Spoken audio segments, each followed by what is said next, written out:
Soyez les bienvenus dans notre émission Parole aux jeunes. Aujourd'hui, nous parlons des médicaments. Comment le trafic des médicaments, ça se fait aujourd'hui au Togo, normalement, et ça se fait beaucoup. Et nous allons parler de ça. Pourquoi ça? Et nous avons un invité du domaine qui va nous parler, nous décortiquer le sujet et voir les inconvénients de cet événement dans notre pays. Mais en attendant son arrivée, je vais saluer mon pote Valentin. Bonsoir. Oui, bonsoir. La reine de l'émission Parole aux jeunes. Et bonsoir aussi à nos fidèles auditeurs et nos fidèles téléspectateurs et téléspectatrices. C'est l'émotion, voilà. Et nous avons encore le plaisir de partager avec vous ces quelques minutes ensemble. Alors, attachez le ceinture parce que déjà, il y a quelque chose qui ne va pas. Ta santé fait ma santé. Notre santé, c'est la meilleure des choses. Aujourd'hui, quand on parle des faux médicaments qui circulent par ici, par là, ça ne nous arrange pas trop. Pourquoi? Quels sont les états des lieux? Comment est-ce que nous allons faire? Ensemble, nous allons en savoir plus avec notre spécialiste qui est dans le domaine.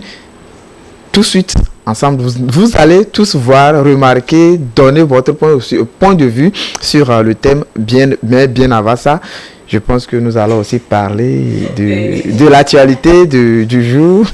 Pour voilà, oui, on y va. Tu es au courant des actualités vraiment? Bon, Est-ce que tu es au courant? Voilà, pour l'actualité, il y a pas mal de choses. Depuis le mois d'août jusqu'au mois de septembre, nous sommes aujourd'hui au 11 septembre, deuxième dimanche de notre émission Parole aux jeunes. Et je pense qu'il y a pas mal d'actualités que de l'autre côté en Allemagne, au Togo et tout ça là. Bon, je ne sais pas de quel genre d'actualité tu veux me parler, que ce soit politique ou bien musicalement. Voilà, ok. Il y a des sorties. Spécialement ce week-end, nous avons une sortie de MyFlame qui s'appelle Bruit. Et je te laisse découvrir ça et on revient parce que c'est du beau quoi. Si la régie est prête, ok.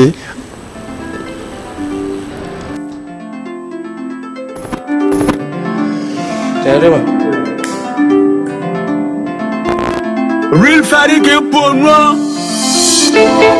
Scam time, baby. Hey. PMB.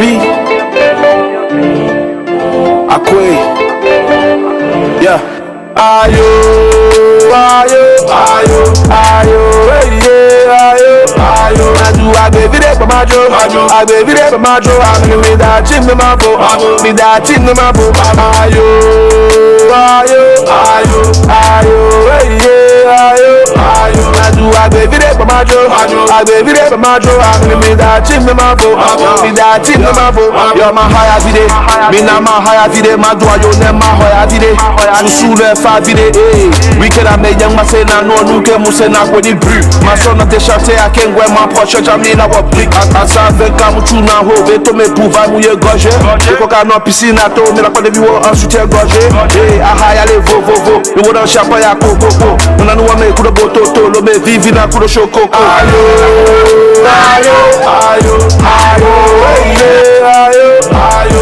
I gave it up for my joe. I gave it up for my joe. I'm gonna be that chin in my boat. Be that chin in my boat. Ayo, ayo, ayo, ayo, yeah, ayo. I gave it up for my joe. I gave it up for my joe. I'm gonna be that chin in my boat. Be that chin in my boat. Fika wanna chillin' cool barbecue. Funo bowl. I take one lay. My toe my care. Yo, man no flat. Yo, man no zone. My bottle. All I come the rooftop. I look palme. What the sun kame. Ame muka. Nene ke mille mi van les années kame. Tonton Martu. Un conseil on est va mardi. Obe ma play terrain. Yo, oube ma war party. Agele kakwe mi do. Ma do agbe vide ma jo. Yeah, mi da chim na ma vo. Ma top de kakwe na ma ko. Ouais, c'est qui? Qu'est-ce que vous faites là? Vous faites tout le boulot là, vous gérez le voisinage. Vous voulez savoir ce qu'on fait? Oui. Viens, je te montre. Viens.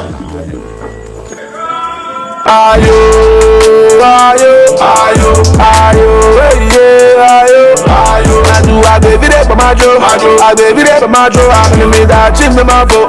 Be that chin in my boat. Ayo, ayo, ayo, ayo, yeah, ayo. I gave it up for my majo. I baby there for majo. I'm in the that team the mafo. Me that team the mafo. No me divina, divina, no me divina, divina. You know no saga me can I every day. Me do not on some Monday, do not on every day. Divina, divina, divina, divina, no me divina, divina, divina.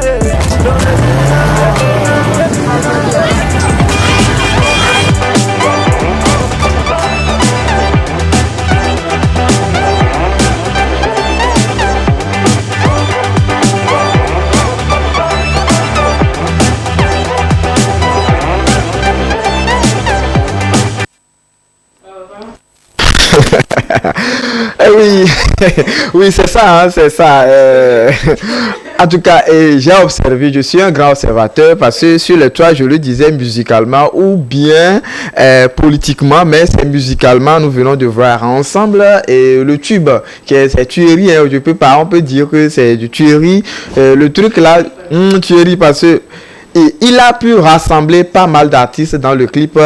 J'ai vu Setlo, j'ai vu Chigado, j'ai vu Koni Gensa. Donc tout ça là, donc il est vraiment pour le moment parce que depuis le mois passé, il y avait le président quelqu'un qui s'est nommé, qui s'impose du président du rap game PDRG. Il y avait un président, mais il y a encore un président qui vient, donc je sais pas pour le moment comment est-ce que ça va se passer, mais une fois encore Mike Flame prouve encore sa personnalité, son savoir-faire, tout ça là, il a mis du truc là dans la chose, mais je félicite vraiment Mike Flame pour ce clip qui fait du boom actuellement.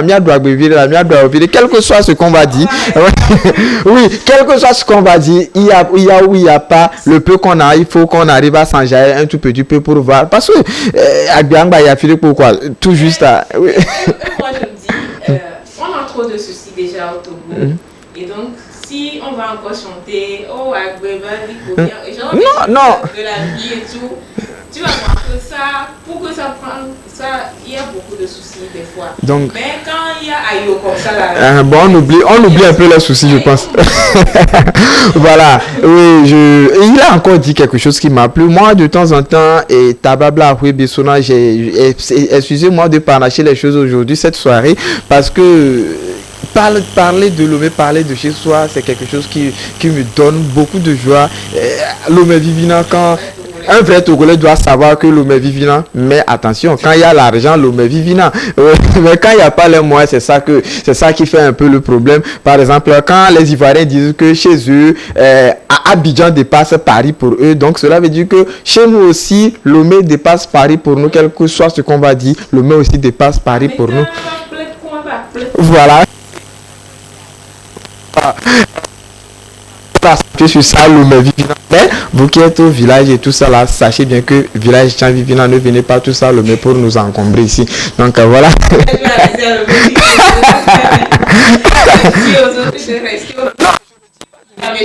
Non, je suis pas méchant quand même, parce que le village, la vie au village aussi est très bonne.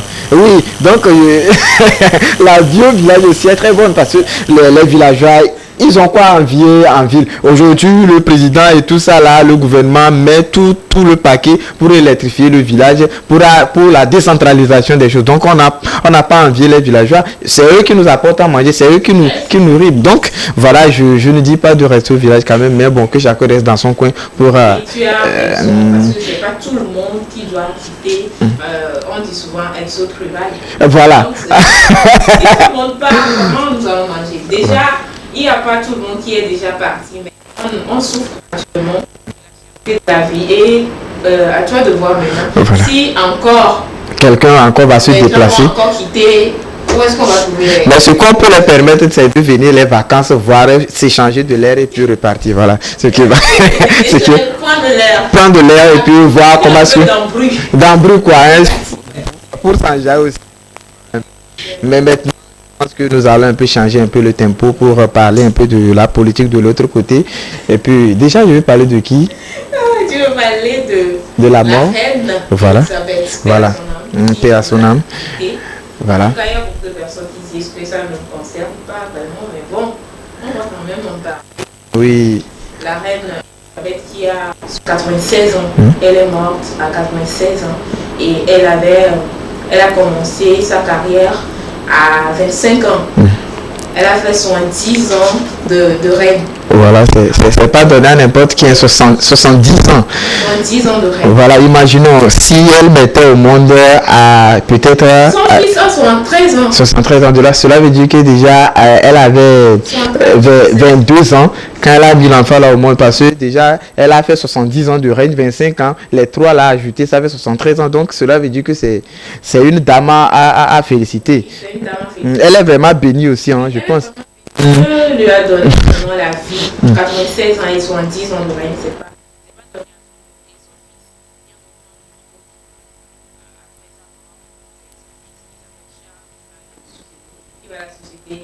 et donc le fils même, franchement, tu vas voir que le fils a espéré faciliter le monde. Non, il n'a pas droit à espérer parce que... il va espérer quoi? Il va espérer la mort de maman. Dans la royauté, si ta maman meurt, c'est toi qui prends. Oui, mais tu attends toujours que les bons moments là arrivent. Que si tu dis que tu as espéré, donc tu attends la mort de maman, entre parenthèses, tu veux que maman parte vite. Ah voilà, c'est ça, vice versa. Oui. Vice versa, voilà un peu. Elle a quand même fait de son mieux et moi j'ai apprécié tout le travail qu'elle a bien fait sur les bilans que les gens font sur lui, sur les chaînes internationales. Tu vas remarquer qu'elle a vraiment fait beaucoup de travail pour la Grande-Bretagne et également pour tout l'Europe. Donc, je pense que Dieu l'a fait. Voilà. Oui, c'est une bénédiction. Et puis, bon, je également ça à beaucoup de personnes, à beaucoup de rois, à tout le monde dans cette vie. Mais bon, je ne vais pas trop parler. Voilà. Il faut fermer là et puis on met une parenthèse et puis on évolue et on vient de parler de l'actualité et tout ça. Ce qui nous réunit ce soir, on l'a déjà planté le décor, soi-disant ta santé fait ma santé et ta vie, ta santé surtout quand nous parlons, même si on n'a pas les moyens. Il y a une pharmacie bien. Un hôpital qui a un slogan votre santé, notre priorité. Voilà, je pense que si je ne me trompe pas, c'est SOS TV, docteur SOS TV qui a l'habitude de le dire. Voilà, notre priorité. Voilà, aujourd'hui, nous aussi, nous rendons là pour vous apporter certaines informations sur le comment faire et comment prendre pas acheter. Je suis malade, je vais à l'hôpital ou bien je vais à la pharmacie pour acheter un produit. C'est pour me soigner et non trouver encore d'autres maladies. Donc, d'ici un temps, soit peu dans quelques poignées de minutes, nous allons recevoir nos invités qui vont plus nous donner des détails là-dessus. Et puis, voilà. Et n'hésitez pas aussi de nous contacter, n'hésitez pas de nous appeler, écrivez vos SMS via WhatsApp et puis sur le réseau...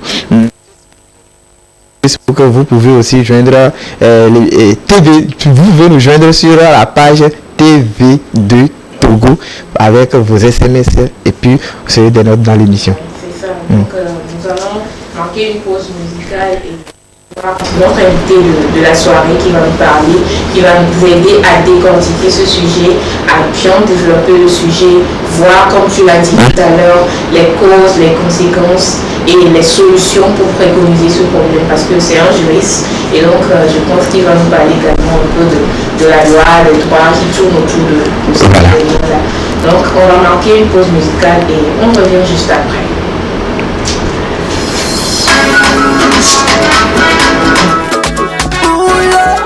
You already know what it is. We standing. Get up. DJ Elvis. Nyabo trivial et clean, abo le mi la la hey. On les vestes de que mi on a bon ami bara hey. Nyabo trivial et clean, abo le mi la la hey. Et sans kukeli ole ulo jina mi be mi manusiola hey. Mi nane nya gonfide, peperide, peperide. Mi nane nya gonfide, peperide.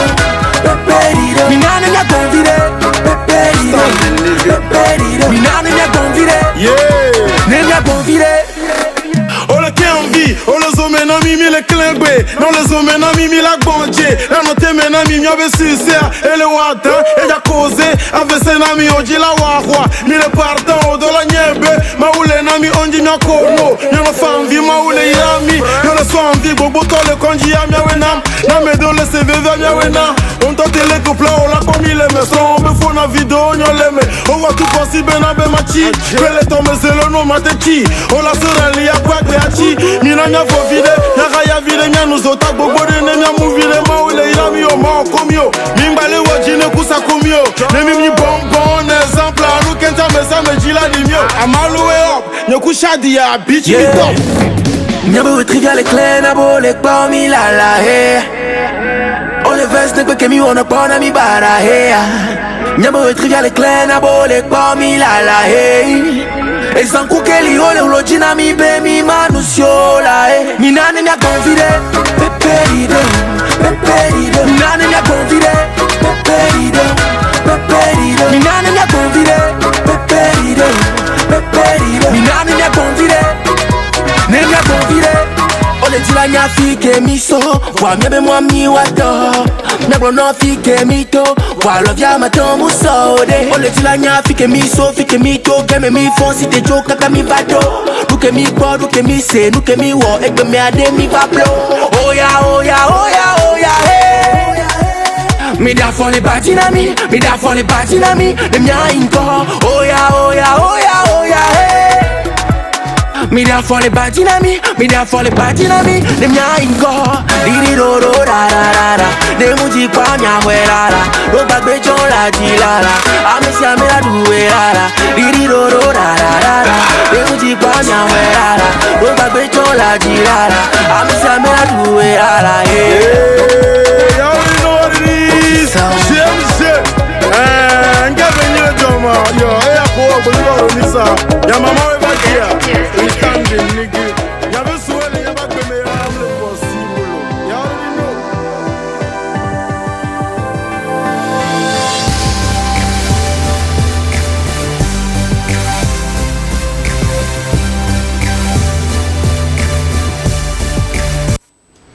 Retour sur ce plateau avec notre invité, Monsieur Maoussi Komlan Laba. Bonsoir, Monsieur Maoussi. Bonsoir.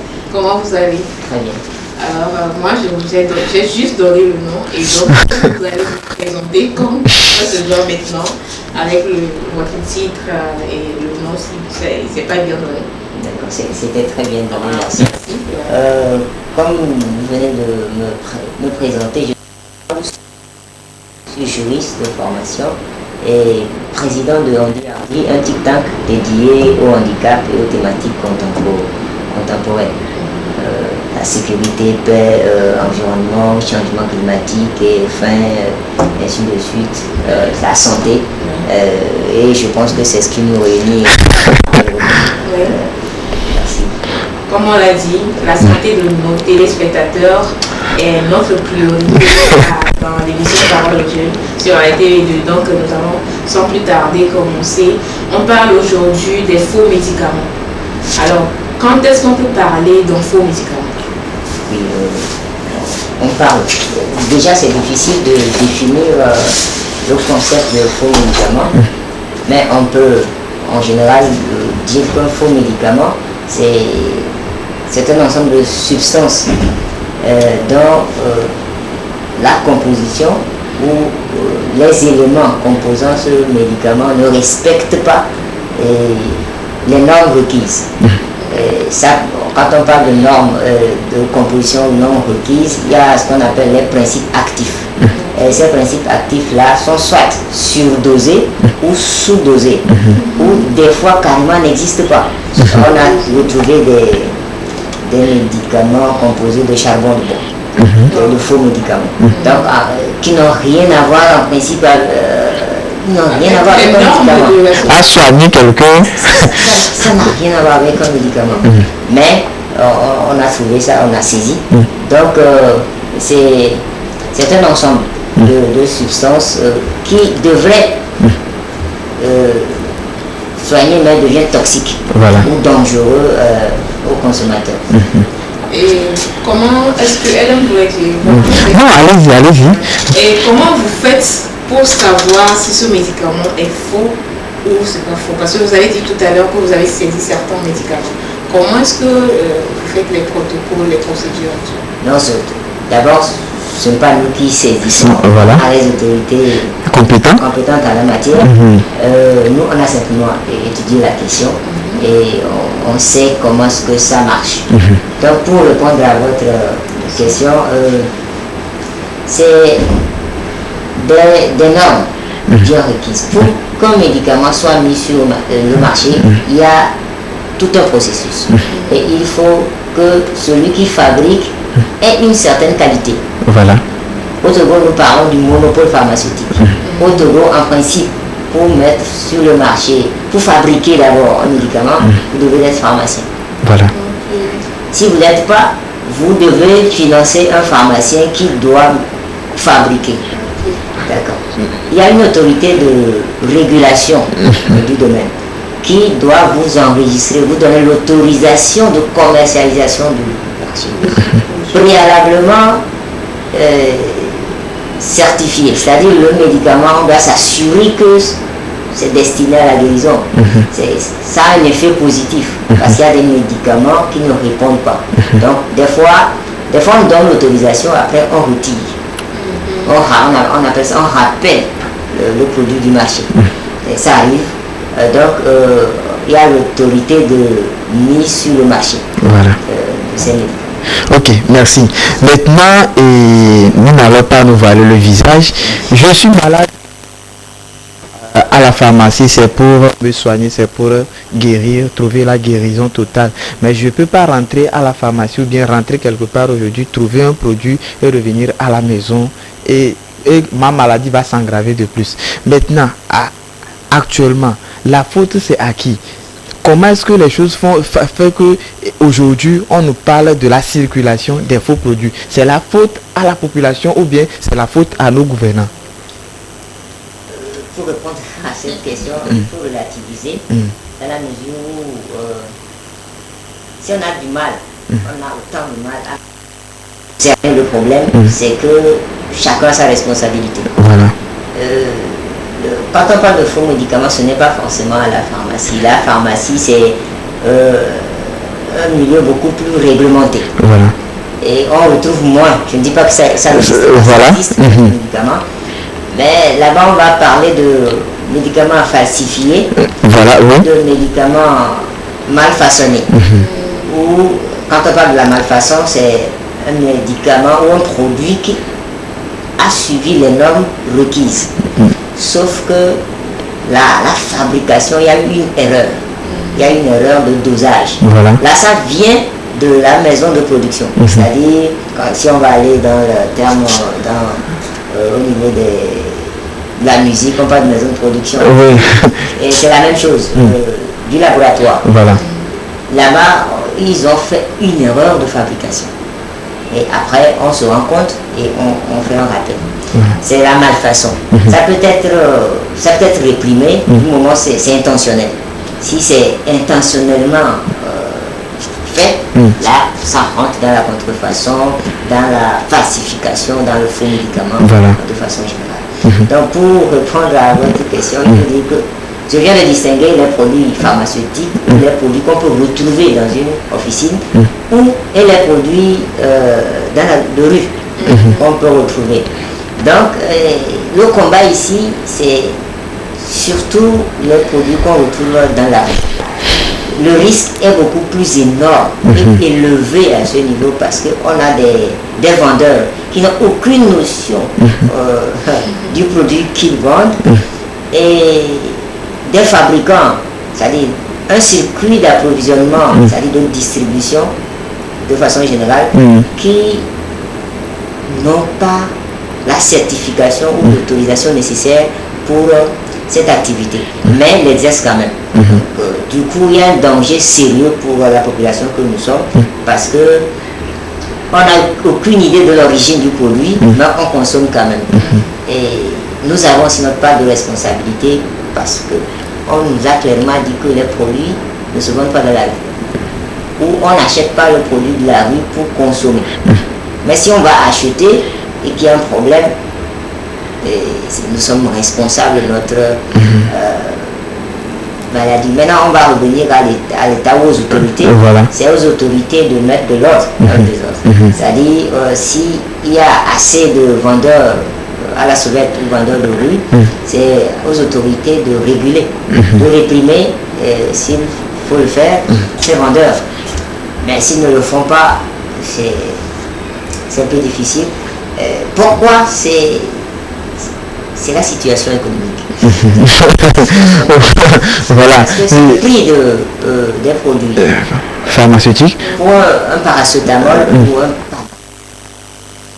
900 dans les pharmacies, pas tout 900, mais dans la rue, c'est facile de trouver ça à 300, à 200. Vous voyez l'écart. L'écart. Donc, c'est la situation, la pauvreté endémique fait en sorte que on a du mal à cerner le problème, à résoudre le problème. Du moment où nous n'avons pas la capacité de nous payer le produit à la pharmacie, on est obligé d'aller sur la rue. De gré ou de force, on va s'approvisionner auprès de la personne non recommandée. Voilà. Ouais, entre-temps, j'ai remarqué que les bonnes dames qui vendaient des médicaments dans la rue sont souvent arrêtées par la police. Je l'avais remarqué 2 ou 3 fois, mais ça fait un bon moment. Je remarque que ça prend de l'ampleur. Maintenant, partout là, tu sors la nuit, surtout c'est la nuit que ces bonnes dames la sortent et puis ces personnes la sortent. Quand tu passes pendant la nuit dans n'importe quel coin, tout le monde, voilà, tout le monde est devenu pharmacien. Tout le monde est devenu docteur, tu lui dis, il va te dire ça là, ça fait pas lui, ça fait quoi, mais des fois tu reviens à la maison, c'est à l'hôpital, tu te retrouves. Vous venez de donner des indices. Si quelqu'un se permet de vendre dans la nuit profonde, c'est tout ce que il sait que ce qu'il fait n'est pas autorisé, mais il le fait quand même. Pourquoi? Parce que c'est moi le survie aussi, peut-être pour lui, sauf que son activité. En fait, ce qu'il faut dire, si on prend un exemple sur le marché, c'est presque la même chose. On parle de produits frelatés. Ce n'est pas la qualité n'y est plus. La qualité du produit n'y est plus. Soit on mélange avec de l'eau, soit on mélange avec des substances bizarres. Mais bon. Et ici, on est dans un secteur qu'on appelle les commerces réglementés. Du moment où vous n'avez pas la qualification nécessaire pour exercer le métier, vous ne pouvez pas. Pour implanter une pharmacie, vous devez d'abord être pharmacien. Vous devez avoir un diplôme d'abord. Si vous ne l'avez pas, vous pouvez pas être pharmacien ou vous ne pouvez pas ouvrir une pharmacie. Donc, toute personne qui n'a pas cette qualité de pharmacien et vend le produit en infraction. En infraction. Bon, merci beaucoup. Je pense que ceux qui viennent de nous suivre, vous êtes en direct dans l'émission Parole aux jeunes sur la TV2 et le thème du jour c'est trafic des faux médicaments. Trafic des faux médicaments. Nous l'avons dit dès l'entame de notre émission que la santé, votre santé, c'est notre priorité, comme nous le disons. Aujourd'hui, cette soirée spécialement pour l'émission Parole aux jeunes, nous nous mettons dans la peau des petits observateurs, je peux le dire. Maintenant, et je pense que depuis un certain temps, on a, comme l'a dit Bénédicte, l'État avait mis certains trucs là pour pouvoir mettre de l'ordre dans la chose. Mais depuis un certain temps, jusqu'au jour où nous parlons actuellement, c'est parce que ça sur nous d'en parler pour sauver les vies. M'a donné à laisser, bon je peux dire, il a laissé passer ces genres de choses. Laisser passer. Oui, parce que si ça arrive toujours et que ça abonde actuellement, ça abonde, c'est parce qu'il y a eu un petit laisser passer. Le problème, il est beaucoup plus grand. Parce que nous avons des facteurs endogènes propres à nous qui rendent compliqué la mise en place d'un système fiable. Parce que nous ne fabriquons pas de médicaments. Nous ne produisons pas c'est vrai qu'on en produit, mais c'est peu. Donc, on ne peut pas répondre à notre propre marché. D'abord ça. Et même si on en fabriquait, on aura du mal, la population aura du mal à s'approvisionner, à s'acheter cela. On dit tout ce qui est togolais n'est pas de qualité. Ce n'est pas de qualité. Bon, déjà... C'est ce que nous disons. Oui, c'est notre mentalité. Mais vu le secteur, on peut croire. Voilà. Et on a... Tout est question de prix. Est-ce qu'on pouvait l'acheter? Mais la solution est venue aussi d'un produit générique, d'un médicament générique. Mais là aussi, le prix, la différence entre le principe, le médicament principal et le générique, c'est-à-dire il n'y a pas de concurrence entre le produit de la rue. C'est-à-dire c'est plus facile, c'est plus accessible. On a aussi une accessibilité des pharmacies même. À Lomé, on peut dire qu'on a assez de pharmacies. Voilà. À l'intérieur du pays, on n'en a pas. Il y a des endroits où il n'y a même pas de pharmacie. Donc, si la nature a du vide, voilà. Donc, si on n'a pas d'officine, la question de savoir, la population, elle doit s'approvisionner comme produit pharmaceutique. Donc, les gens viennent facilement s'installer et puis se font passer pour les pharmaciens tout en n'ayant aucune qualification pour exercer ce métier. Ok, merci.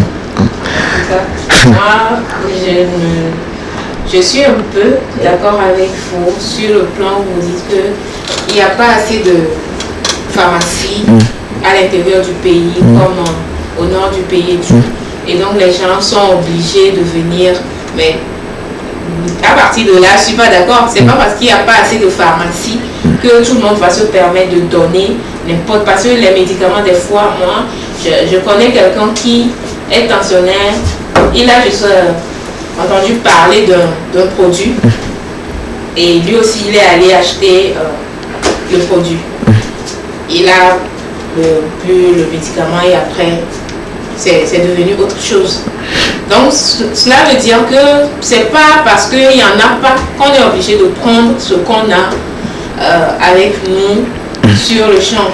Et là, je vais vous renvoyer à la responsabilité. Voilà. Oui, en tant que vous qui vous êtes juriste et vous êtes dans le domaine de la santé, maintenant à votre niveau, j'ai pas mes analyses personnelles, je le dis, quand on a fait la D, c'est pour arriver après la D, après le bac, on est arrivé au campus, on a opté pour la santé et tout ça là, c'est pour par après. Ce n'est pas avoir le diplôme, dire que je suis un doctorat, mais c'est que il faut que tu arrives à fabriquer quelque chose. C'est comme si on dit à un maçon, quelqu'un qui a son CAP est censé automatiquement, quand tu lui dis une raison, il va le faire. Mais c'est comme ça. Mais au niveau de la santé, on ne trouve pas ça concrètement. Bon, c'est une parenthèse. Je pense que vous qui êtes juriste, vous allez nous trouver une solution ou bien votre manière d'appréhender ou bien d'analyser les choses.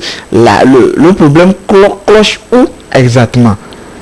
Merci. D'abord, moi je suis juriste et il est vrai que, comme d'habitude, nous étudions et nous avons la santé publique qui nous intéresse. Voilà. Nous avions étudié la santé publique. Donc, je ne suis pas du domaine de la santé. Je suis juriste. Mais ça cloche où? Ça cloche partout. Oui. Parce que si vous détaillez la réalité, vous pouvez pas. Voilà. C'est le concret qui te permet de trouver la meilleure des solutions. Donc, mettez-vous à la place du citoyen lambda dans mon village, dans votre village, par exemple, où il n'y a même pas de dispensaire, il n'y a pas de pharmacie. Et s'il tombe malade tout à l'heure, il fait comment? C'est la question qu'il faut se poser. Et c'est là l'une des raisons qui amène les gens à aller vers les tradithérapeutes. Les tradithérapeutes. Donc, si on veut résoudre ce problème, c'est de rendre accessible, on parle de l'universalité des soins, c'est-à-dire l'assurance universelle. Et le Togo est, bon, sur la bonne voie. Les fonctionnaires ont déjà l'INAM qui les permet d'aller se faire soigner et d'acheter des produits pharmaceutiques à moindre coût, puisque c'est couvert par l'assurance. Et récemment, en 2021, le Togo a, grâce à sa nouvelle loi du travail, a institué une assurance qui couvre désormais les employeurs du secteur privé. C'est vrai qu'on attend toujours le décret d'application, mais bon, c'est déjà bien. C'est déjà bien qu'on impose cette disposition-là où l'assurance aux employeurs du secteur privé. Désormais, tout travailleur est censé être assuré. Voilà. Donc, c'est déjà bien. Parce que si tu es assuré, le coût revient beaucoup moins. Et c'est plus facile d'aller à la pharmacie, d'acheter le produit. Maintenant, l'autre combat, c'est de s'assurer que les produits à la pharmacie ne sont pas falsifiés. Voilà, ça m'amène à vous poser rapidement cette question, parce que si on dit aujourd'hui que la responsabilité est partagée, on n'en disconvient pas, mais il y a certains qui sont censés. Parce que si, par exemple, nous sommes dans le studio et il y a eu quelque chose qui ne va pas sur le plan, on va demander c'est à quel niveau, c'est au niveau de la régie ou bien c'est au niveau du cadreur. Maintenant, ceux qui sont censés, par exemple les pharmaciens, quelle doit être leur réaction rapidement pour que, bon, on n'attend pas toujours, il faut guérir, il faut prévenir au lieu de guérir. Maintenant, quelle doit être leur réaction pour éradiquer rapidement ce fléau qui gangrène notre société? Merci. Dans la mesure où nous ne fabriquons pas assez de produits, ça veut dire qu'on importe plus qu'on ne fabrique à l'intérieur. Donc il faut qu'on s'assure du circuit d'approvisionnement des produits. C'est-à-dire de quel pays on achète les produits. Il faut qu'on s'assure. Maintenant, et au Togo, il y a plusieurs sociétés, c'est en deux. Donc il y a plusieurs sociétés qui sont dans la distribution des produits pharmaceutiques. Donc c'est très bien. Maintenant, il faut que le rachat des produits soit assuré, ce circuit-là soit maîtrisé. Qu'on sache d'où viennent les produits et qui les revend maintenant à l'intérieur du pays. Donc, du moment où on retrouve un produit falsifié dans une pharmacie, on sait d'où ça vient, qui l'a vendu. Et on peut rapidement remonter le circuit. Maintenant, ça c'est le circuit réglementaire. Voilà. Maintenant, ceux qui sont dans la rue, on va très vite parler de la porosité des frontières. C'est-à-dire d'où viennent ces produits, c'est de l'extérieur. Voilà. Si vous suivez l'itinéraire du circuit de ces produits, c'est depuis l'Asie, ça passe par l'Afrique, ça rentre par le Nigeria, ça nous arrive ici. Rapidement. Et il faut qu'on maîtrise nos frontières. Et quand on parle de frontières, on parle c'est de là qui gère les entrées et sorties des marchandises. Donc il faut qu'ils soient suffisamment formés aussi et qu'ils apprécient suffisamment les produits qu'ils laissent rentrer dans le pays. Voilà. Bon, on va prier qu'ils en tout cas, voilà. À cela, parce que ce n'est pas aussi facile d'identifier.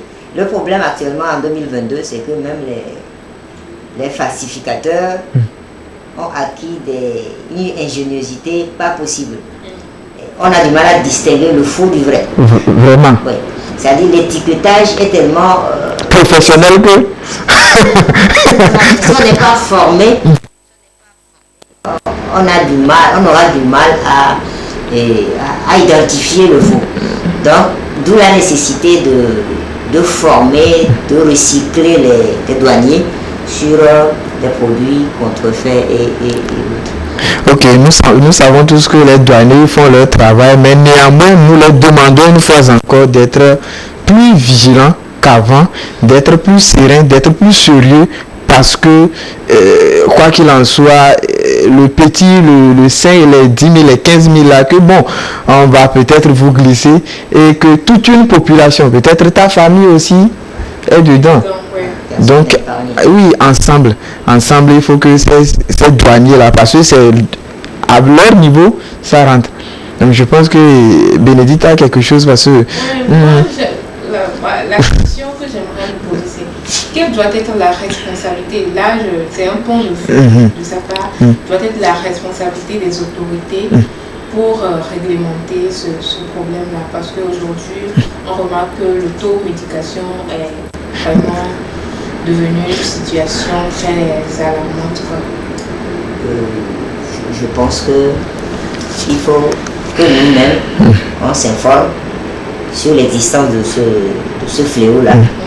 Et c'est dans la mesure du possible de s'abstenir d'aller s'approvisionner sur le marché, dans la rue. Et aussi, il faut qu'on ait le courage de le dire, il faut que les autorités fassent l'effort de contrôler plus ou davantage le secteur, dans la mesure où ils font déjà. Ils font déjà.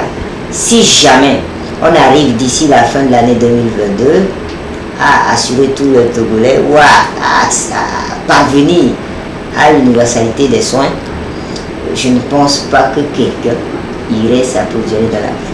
Vous savez, en Europe, en France par exemple, de façon pratique, vous prenez un blanc ici qui vient de la France ou de l'Europe, même si vous le payez d'aller prendre un produit de la rue, boire, il ne va pas accepter. Parce qu'il doute de la qualité de ça. D'accord. Mais si vous prenez un noir, vous n'avez pas besoin de le payer. Rapidement. Il consomme sur place. Donc c'est pour vous donner une idée de ce qui se passe. Donc, il suffit que nous soyons assurés, qu'on ait les produits à bas prix. Vraiment. Tout le monde irait, ça va de soi, qu'on s'approvisionne à la pharmacie. À moins qu'il n'y ait pas de pharmacien, sinon on irait tous à la pharmacie. On va aller s'acheter la mort si on a la vie à côté. Oui, vraiment. Il faut forcément. Je ne sais pas si c'est normal ou pas, mais c'est une question parce que les gens me disent souvent que j'étais allé pour acheter un médicament, on m'a renvoyé parce que j'avais pas l'ordonnance. Oui, c'est très important. J'allais donner plus haut tantôt l'Europe parce que c'est ces produits-là en Europe qui font l'objet qui amènent les gens sur le marché noir. Les produits dopants où il faut les gens, quand tu vas à la pharmacie, c'est difficile pour est-ce que ton médecin refuse de te prescrire? Donc tu passes par ces voies pour t'approvisionner. Il y a des médicaments qui sont très dangereux, ont des effets secondaires très nocifs. Donc, pour prescrire ce médicament, il faut que le médecin s'assure que vous souffrez de quelque chose. Vous souffrez du mal pour lequel on a fabriqué le médicament. Non, si vous souffrez du mal, il peut vous prescrire et il est tranquille. Mais si vous ne souffrez pas, ben, il ne peut pas vous prescrire. Maintenant, vous pensez souffrir de la chose, vous ne souffrez pas de ça. Parce que pour s'assurer que vous souffrez de telle maladie, c'est une analyse qui le détermine. Ben, là, généralement, on ne fait pas d'analyse, c'est qu'on pense qu'on a mal à la tête. Ok, on a besoin de para. Sauf que moi, para, en fait, on n'a pas, ne devrait pas être para qu'on devrait prendre. C'est pour calmer le paracétamol, c'est pas pour guérir. Mais bon, on prend dès qu'on a mal. C'est toute une école. Et je pense que si jamais on arrive à cette assurance universelle, je suis certain qu'on va radicalement changer la tendance. Voilà. On aura les vendeurs à la sauvette, mais personne n'irait vers eux parce que je n'ai aucune sécurité. En tout cas, nous sommes pratiquement à la fin de l'émission. Et donc, si vous avez un mot à l'endroit de la population, de tout le monde, des citoyens, autorités, tout, pour pouvoir prévenir ce mal, parce que je sais qu'il y a des gens qui sont en train de nous suivre actuellement, pour pouvoir tirer une conclusion ou bien tirer une solution de ce que nous venons de dire tout au long de cette émission. On ne peut que remercier les fidèles téléspectateurs de nous avoir suivis, remercier TV2 de prendre avoir le conseil, d'exprimer l'intérêt sur la thématique, parce que ça va de la santé publique. Donc c'est très important. On ne peut que dire merci et que chacun de nous fasse l'effort, dans la mesure du possible, de s'abstenir, d'aller dans la rue pour se payer des médicaments d'origine douteuse. D'origine douteuse, vraiment. Merci beaucoup à vous, monsieur là-bas. Oui, monsieur là-bas. Alors, Valentin, un mot ou bien une conclusion par rapport au thème? Oui, d'abord, je remercie nos fidèles téléspectateurs et téléspectatrices. Et un grand merci à notre invité du jour. Il n'est pas invité, c'est la famille. Il est chaque fois avec nous sur le côté de paix, de la santé et tout ça. Là, il est toujours avec nous. Merci beaucoup pour cet effort-là. Merci. Quand tu connais quelque chose et que tu gardes ça pour toi seul, tu ne connais rien. C'est le mieux, c'est de partager ça avec les frères, de partager ça avec la population. Et c'est ça que vous faites chaque fois. Merci beaucoup à vous. Et je remercie aussi, un grand merci à la TV2, la chaîne qui accueille la jeunesse, qui a accepté de nous accompagner, les cadres de tout ça là. Et pour finir, pour le thème, on ne peut rien faire sans qu'on n'ait pas la santé. Je ne peux pas prendre mon argent pour aller acheter l'amour. Mais c'est la pauvreté qui fait que des fois, on se dirige vers là. Mais je pense que nos dirigeants, nos gouvernants, ils sont en train de faire un grand effort. Mais nous demandons une fois encore qu'ils n'ont qu'à faire mieux que ça, afin que chacun de nous, on prend l'habitude là de se diriger dorénavant que de s'approvisionner de ces choses-là qui nous donnent d'autres maladies que nous n'avons jamais souhaitées. Merci beaucoup. Merci beaucoup à toi, Valentin, pour le conseil. Vraiment, j'espère que les téléspectateurs ont pris bonne note de tout ce que tu dis, parce que l'automédication, c'est une mauvaise chose et très mauvaise vraiment. Et donc, nous avons le devoir aussi, nous aussi, de prendre la responsabilité sur nous, d'aller à l'hôpital. Tout d'abord, quand on est malade, il faut aller à l'hôpital, se faire consulter avant d'aller maintenant à la pharmacie sous la prescription d'un docteur ou bien d'un médecin. Alors c'est très important, il ne faut pas aller nous acheter de la maladie comme l'a dit tout à l'heure Valentin. J'espère que vous avez pris bonne note de tout ce qui a été dit au cours de cette émission. Merci à vous de nous avoir suivis. On se retrouve dimanche prochain à 17h30. Parole au jeu. Bonsoir.